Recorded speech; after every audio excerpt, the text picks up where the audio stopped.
Welcome to Living Fit with James and Karen Roberts. Hi. What we're doing today is how to do fast food the healthy way.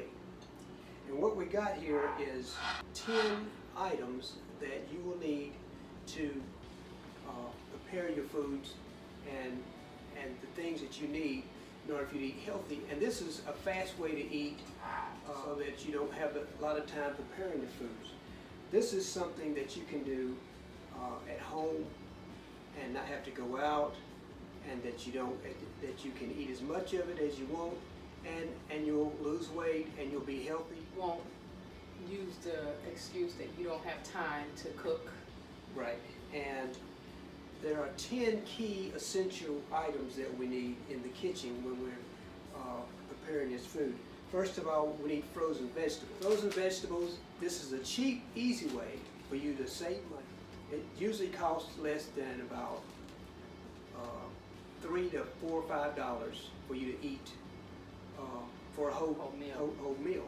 So here you have frozen vegetables, you have frozen fruits, of course, Yeah. and you have intact whole grains like quinoa, you have pastas, you have rices, and you'll also sometimes use potatoes and stuff like that.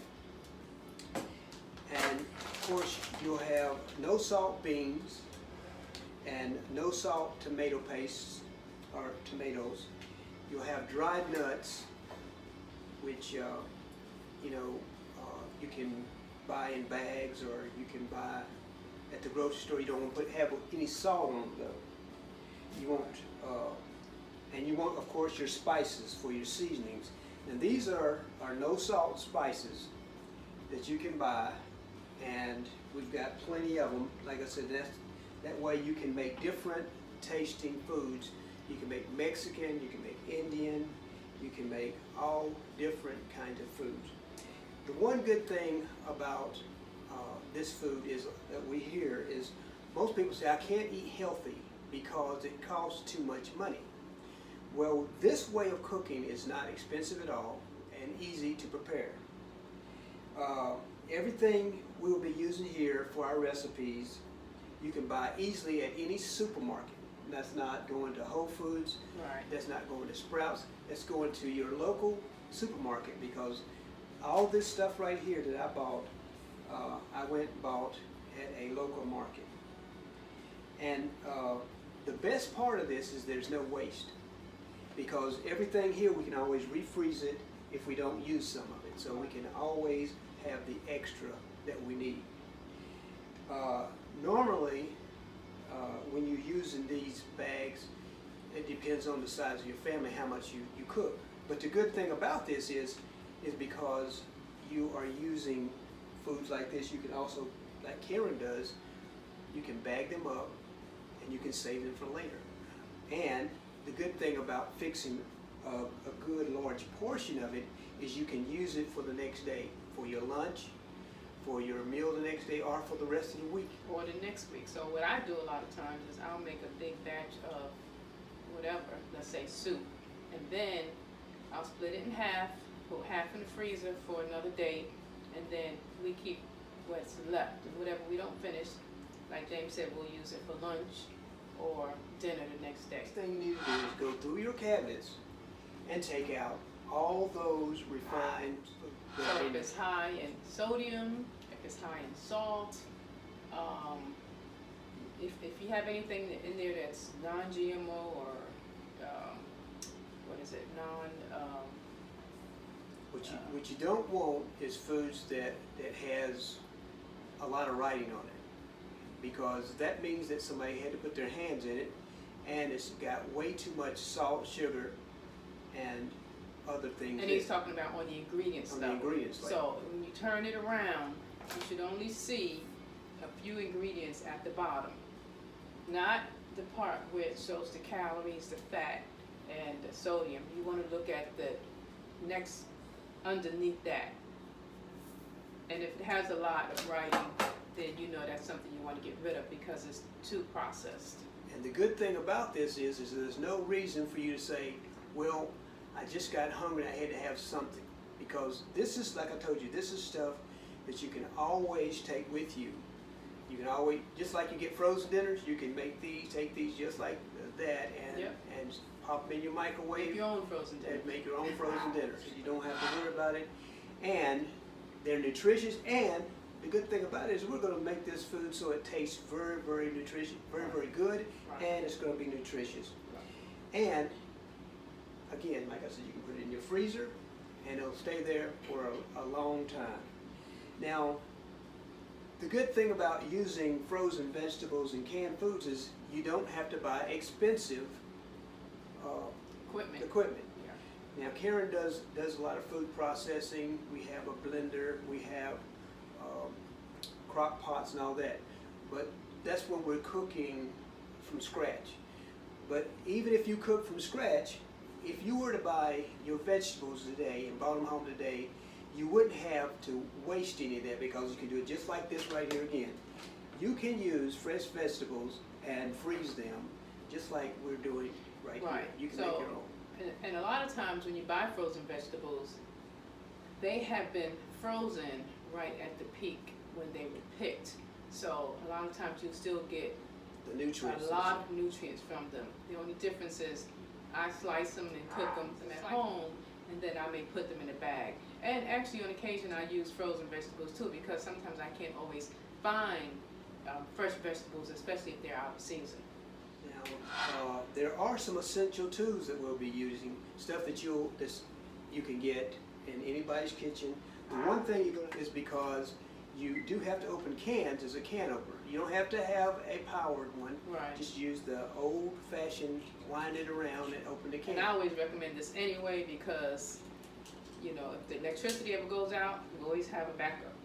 That's right. Another thing you're gonna need is maybe a pair of scissors because we're going to cut the bags open that has our vegetables in it.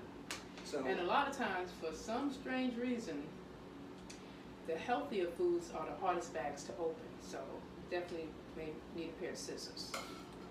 And while I'm thinking about it, the rice, you can get a brand called Success Rice that cooks in a very small amount of time, and you can just take the bags, put them in the water, and within 10 minutes you've got your rice. Or 5 minutes, yeah. And it's ready to go. Minute rice, yeah. And so everything we're telling you here today is going to take you only 10 to 15 minutes to prepare because everything is ready to go. Now all we have to do is mix it up and get it ready to go. And you'll need a couple of knives. Ladle, if you have a wooden spoon, that's great. If not, just use what you have. This is all about simplicity. The large pasta pot, we'll use it because this is where we're going to do most of our mixing in it. We're going to use a small saucepan because what we're doing here is we're cooking our grains and putting them in here. And on occasion, we're going to saute some things, so we may use a saute pan. Actually, start with your basic 5 items. And we will also take a picture of this stuff so you can look on here and see exactly what we have. Okay. The first thing we want to talk about is you're going to have your canned tomatoes. This is probably going to be your base. Tomatoes are very nutritious. Mm-hmm. They help fight disease. They have vitamin C. They have K. They have a lot of vitamins in them, and they are filling. They have water. They have nutrients, and they have fiber. Right. So we'll get those. We'll get them chopped. We'll get them in a can whole, but we get them without any salt. I mean, tomatoes, strained, and we also get them a little bit with a little bit of meat in them. But this is the way you want to always and that's use. the meat from the tomato, Yeah. not regular meat. And again, the thing about cooking like this is you can decide what you want to put in your food. Yeah. You can put mushrooms, you can put onions, you can make this as beefy as you want or as mild as about as. Remember we said we were going to use tomatoes. What was that? We're going to use pureed tomatoes because we're going to be making a Mexican dish. we're going to use some spices, cayenne peppers. We're going to use Southwest chipotle, and we're going to use some chili pepper. And now that you have your pepper and onions, your collards, and your corn all together, you have your pasta, you have your rice and quinoa, your grains and everything, whatever you choose to use. All you have to do now is get ready to season them with your Southwest cilantro and cayenne pepper and garlic and onions, and use your utensils to stir. And once you have it all stirred up and ready to go, all you have to do then is get ready to take it out of the pot, and you put your rice down, and then you use your pasta to cover it up, and you're ready to eat this delicious meal. And that's all it is to it. And if this has been something that you'd like to see more of, just let us know, and we'll be glad to do more videos like this. Thank you for living fit. I'm James Roberts for Karen Roberts. Have a blessed day.